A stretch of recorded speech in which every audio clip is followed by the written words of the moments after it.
Hello everyone, welcome to our YouTube channel Shiksha Alliance. Today we are going to start our daily current affairs session of 7th November in which we will cover important news from several newspapers, PIB and various government sources. So let's begin our current affairs session. Our first topic is panel to review TRP norm. The Information and Broadcasting Ministry has constituted a 4-member committee to review the guidelines on television rating agencies. जो information and broadcasting ministry है उन्होंने constitute किया 4 member के committee को ताकि वो review कर सके जो गाइडलाइंस है टेलीविजन रेटिंग एजेंसीज के. It will be headed by Shashi Shekhar Vempati, CEO of Prasar Bharati. इसको हेड कौन करेंगे तो शशि शेखर वेम्पटी जो कि सीईओ है प्रसार भारती के. तो बैकग्राउंड इसके बारे में हम जान लेते हैं. This come after the Mumbai police investigation which reveal that a few news channel had tamper with the rating. ये जो है तब हो रहा है जब मुंबई पुलिस के इन्वेस्टिगेशन में ये रिवील हुआ कि कुछ न्यूज चैनल जो है वो टेम्पर कर रहे हैं रेटिंग को. तो जरूरत क्यों पड़ा न्यू गाइडलाइंस का. A need has been felt to have a fresh look keeping in view of the recent recommendation of TRAI technological advancement and for further strengthening of the procedure for a credible and transparent rating system. ये जरूरत इसलिए महसूस हुआ क्योंकि जो new guidelines आया था recommendation try का जो टेक्नोलॉजिकल एडवांसमेंट हुआ और ज्यादा स्ट्रेंथन करने के लिए प्रोसीड्यूर को और एक क्रेडिबल और ट्रांसपेरेंट रेटिंग सिस्टम लाने के लिए किया गया है. Target rating point TRP sometimes it is also known as television rating points. इसको टेलीविजन रेटिंग पॉइंट भी बोला जाता था. It is metric use by the marketing and advertising agency to evaluate viewership. ये एक मैट्रिक है जिसको कि यूज किया जाता था मार्केटिंग व एडवर्टाइजिंग एजेंसीज के द्वारा ताकि वो इवेलुएट कर सके व्यूअरशिप को. TRP represent how many people from which socio-economic categories watch which channel for how much time during a particular period. और जो TRP है वो रिप्रेजेंट करता था कि कितने पीपल किस सोशियो इकोनॉमिक कैटेगरी के वॉच कर रहे हैं किस चैनल को और कितने समय के लिए एक पार्टिकुलर पीरियड में.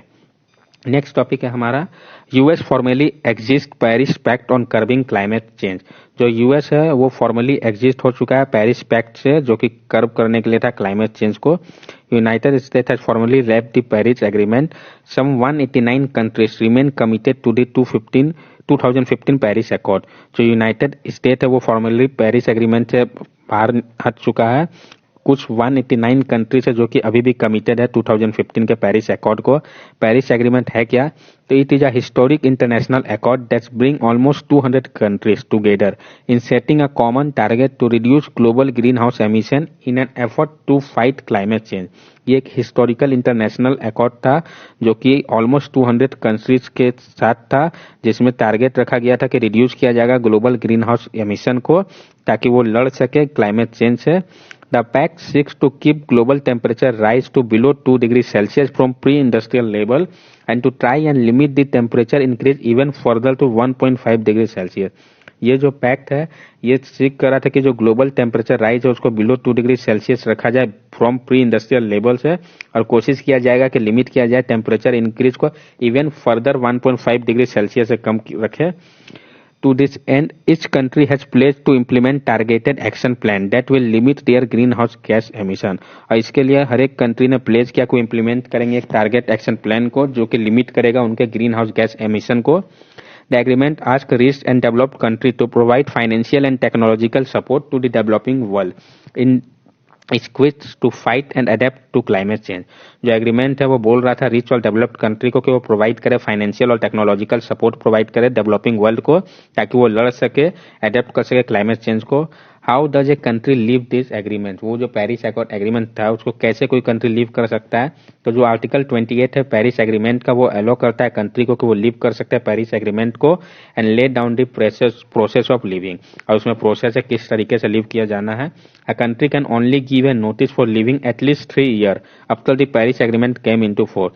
कंट्री को सिर्फ नोटिस देना होगा लिविंग का 3 साल पहले आफ्टर जो Paris agreement came into force उसके बाद के. नेक्स्ट टॉपिक है हमारा बायो डिकम्पोजर टेक्निक.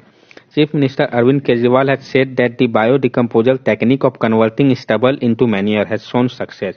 जो चीफ मिनिस्टर अरविंद केजरीवाल है उन्होंने बताया कि जो बायो डिकम्पोजल टेक्निक है जिसके द्वारा कन्वर्ट किया जा रहा था स्टबल को मैन्योर पे वो सक्सेस हो गया है.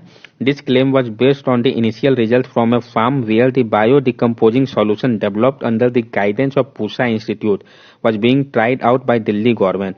ये जो क्लेम है वो किया गया है इनिशियल रिजल्ट जो प्राप्त हुआ था बायो डिकम्पोजिंग सॉल्यूशन के द्वारा जो कि डेवलप किया गया था गाइडेंस में पूसा इंस्टीट्यूट के, जो कि ट्राइड आउट किया गया था दिल्ली गवर्नमेंट के द्वारा। The government would now present this alternative in Supreme Court owing to its effectiveness and cost. अब गवर्नमेंट जो है इसको प्रेजेंट करेगा इसका अल्टरनेटिव को सुप्रीम कोर्ट के पास, इसके इफेक्टिवनेस और कॉस्ट को। This solution can also be tried in by farmers in Punjab and Haryana. ये जो सॉल्यूशन है उसको ट्राई किया गया फार्मर के द्वारा पंजाब और हरियाणा में भी। However this bio decomposer form, ये जो बायो डिकम्पोजर वो कैसे बनते हैं? Pusa decomposer is a mix of 7 fungi that produce enzyme to digest cellulose, lignin and pectin in paddy straw. जो पूसा डिकम्पोजर है वो एक मिक्स है 7 फंगी के, जो कि प्रोड्यूस करता है एंजाइम जो कि मदद करता है डाइजेस्ट करने में सेलुलोज को, लिग्निन को और पैक्टिन को पैडी स्ट्रॉ पे। The fungi thrive at 30 to 32 degrees Celsius, which is the temperature prevailing when paddy is harvested and weight is sown। और जो फंगी है वो थ्राइव करते हैं 30 to 32 डिग्री सेल्सियस पे, जो कि टेम्परेचर है जो कि प्रिवेल करता है जब पैडी को हार्वेस्ट किया जाता है, वो वेट को सोन किया जाता है।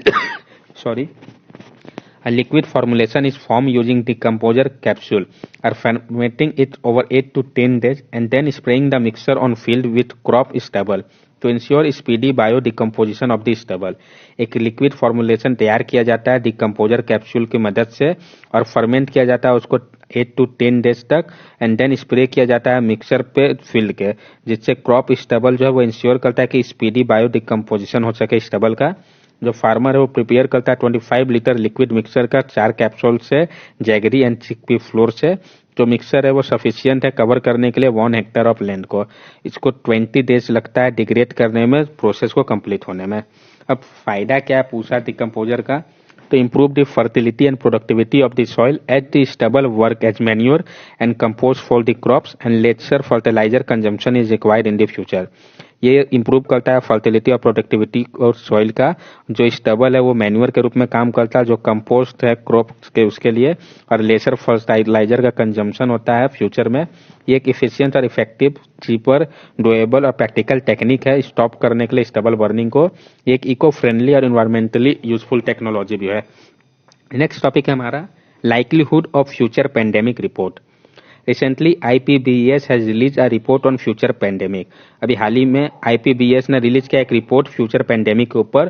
The report has warn that future pandemic will emerge more often, they will spread more rapidly, do more damage to the world and kill more people than कोविड-19 unless significant measure are taken. ये report जो है वो warn कर रहा है कि जो फ्यूचर में पेंडेमिक आएगा वो और जल्दी आएगा, वो बहुत जल्दी फैलेगा और ज्यादा नुकसान करेगा पूरे वर्ल्ड को, और ज्यादा पीपल इससे मरेंगे कोविड-19 से जब हम कंपेयर करें तो, जब तक कि सिग्निफिकेंट मेजर्स ना लिया जाए। की फाइंडिंग क्या है इस रिपोर्ट का? कोविड-19 is at least the 6th pandemic to have taken place in the last century since the great influenza pandemic of 1918। जो कोविड-19 है वो 7वां पेंडेमिक है जो कि टेक प्लेस किया है लास्ट सेंचुरी से, ग्रेट इन्फ्लुएंजा पेंडेमिक ऑफ 1918 के बाद से। जो 3 पेंडेमिक है वो काउज किए गए थे इन्फ्लुएंजा वायरस के द्वारा, एक HIV फॉलो, उसके बाद सार्क एंड कोविड-19। Almost all the pandemics so far have been zoonosis, disease caused by germs that spread between animal and people। और ऑलमोस्ट जितने भी पेंडेमिक है वो जूनोसिस के कारण हुआ है। जूनोसिस होते क्या है? तो डिजीज जो कि जर्म्स के कारण होते हैं और जो स्प्रेड करते हैं एनिमल से पीपल पे। Why the current pandemic origin lie in microbes carried by animal? Like all pandemic, it emerged has been entirely driven by human activity। जो current pandemic का origin lie कर रहा है माइक्रोब कैरिड जो कि किए गए थे एनिमल के द्वारा। जितने भी पेंडेमिक थे उसका इमर्जन जो है वो पूरी तरीके से ड्राइवन थे ह्यूमन एक्टिविटीज पे। More than 70% of emerging disease such as Ebola, Zika, Nipah are caused by microbes found in animal which spread due to contact among wildlife, livestock and people। 70% तो ऊपर जो इमर्जिंग डिजीज है जैसे कि Ebola, Zika, Nipah है वो microbes के कारण ही हुआ है जो कि एनिमल में पाए जाते हैं, जो कि स्प्रेड किया है क्यों? तो कॉन्टैक्ट के कारण वाइल्ड लाइफ, लाइव स्टॉक और पीपल से। Around 30% of emerging infectious disease are attributed to land use change, agriculture expansion and urbanization। और 30% इमर्जिंग इन्फेक्शियस डिजीज जो है उसका कारण क्या है? तो land use change, agriculture expansion और अर्बनाइजेशन है। There are over 1.7 million currently undiscovered viruses that exist in mammal and bird, out of which up to 8,27,000 could have the ability to infect people।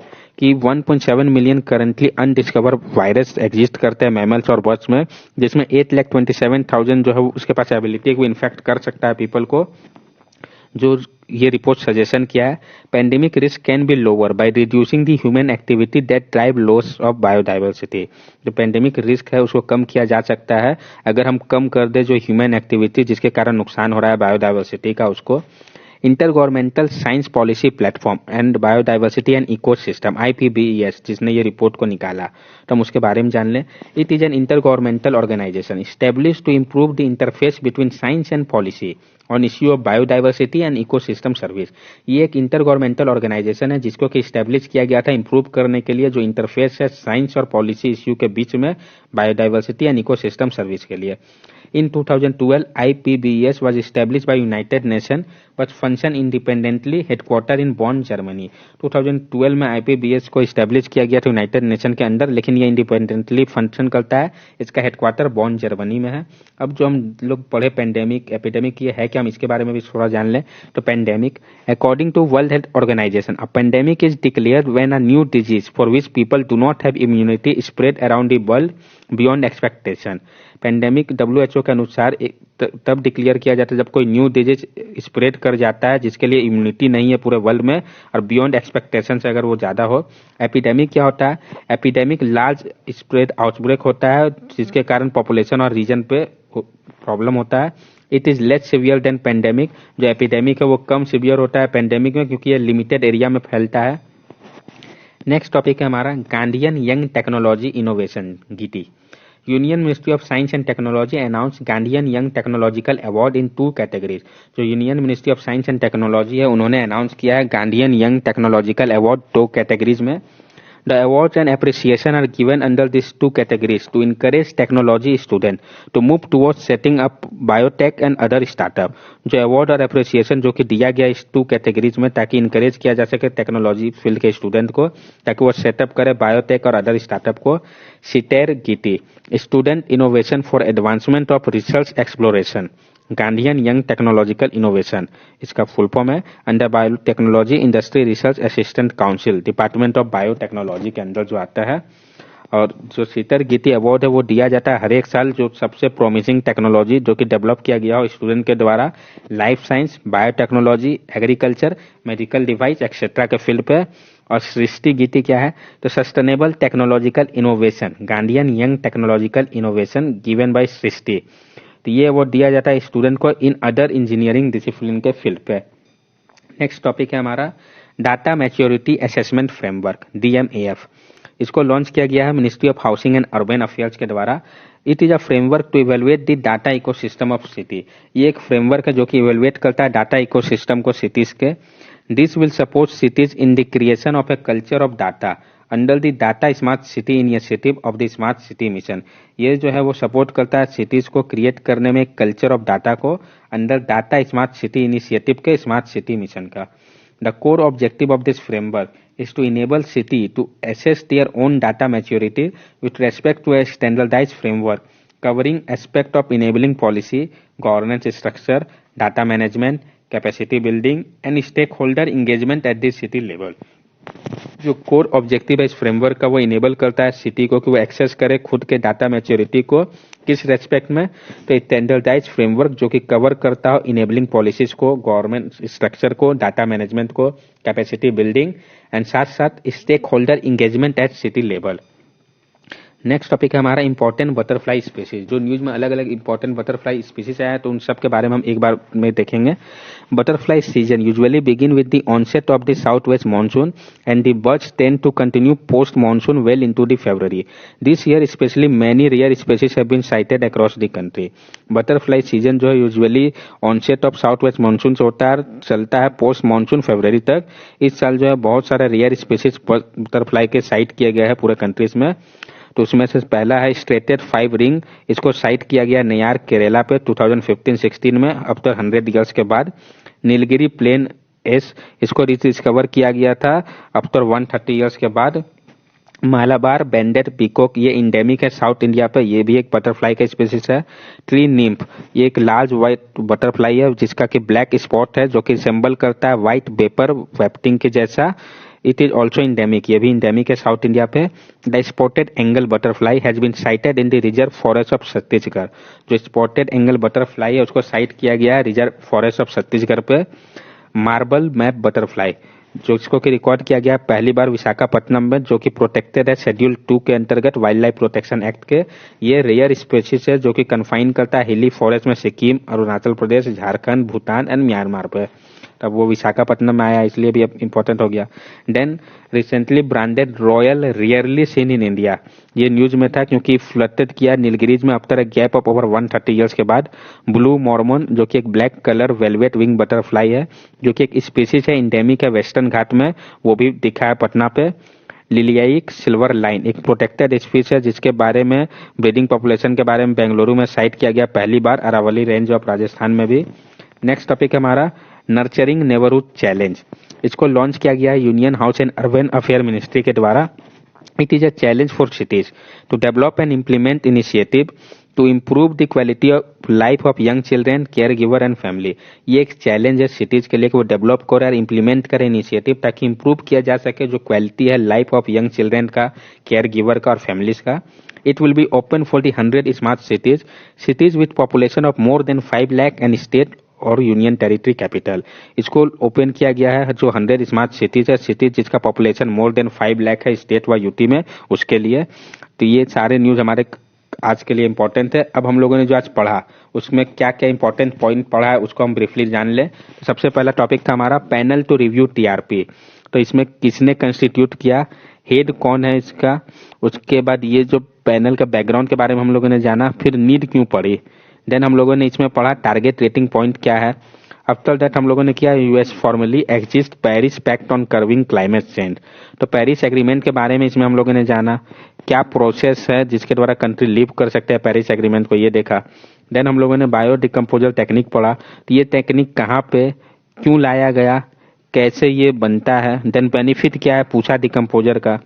Then हम लोगों ने consider किया likelihood of future pandemic report. तो इसमें हम लोगों ने देखा किसने रिलीज किया इस रिपोर्ट को, रिपोर्ट में है क्या, की फाइंडिंग क्या है, फिर इस रिपोर्ट ने क्या सजेस्ट किया। इसी में हम लोगों ने आईपीबीएस के बारे में भी जाना, फिर पेंडेमिक एंड एपिडेमिक होते क्या है। देन हम लोगों ने किया गांधीयन यंग टेक्नोलॉजिकल इनोवेशन गीती, तो किसने अनाउंस किया। देन इसके अंदर जो अवार्ड्स थे 2 टाइप के उसके बारे में जाना। फिर हम लोगों ने किया डाटा मैच्योरिटी असेसमेंट फ्रेमवर्क डीएमएएफ, किस मिनिस्ट्री ने लॉन्च किया है, क्या किसको सपोर्ट करेगा, इसका कोर ऑब्जेक्टिव क्या है। आफ्टर दैट हम लोगों ने कंसीडर किया इंपॉर्टेंट बटरफ्लाई स्पेसीज, तो किस सीजन में आते हैं, अलग अलग बटरफ्लाइज के बारे में हम लोगों ने जाना।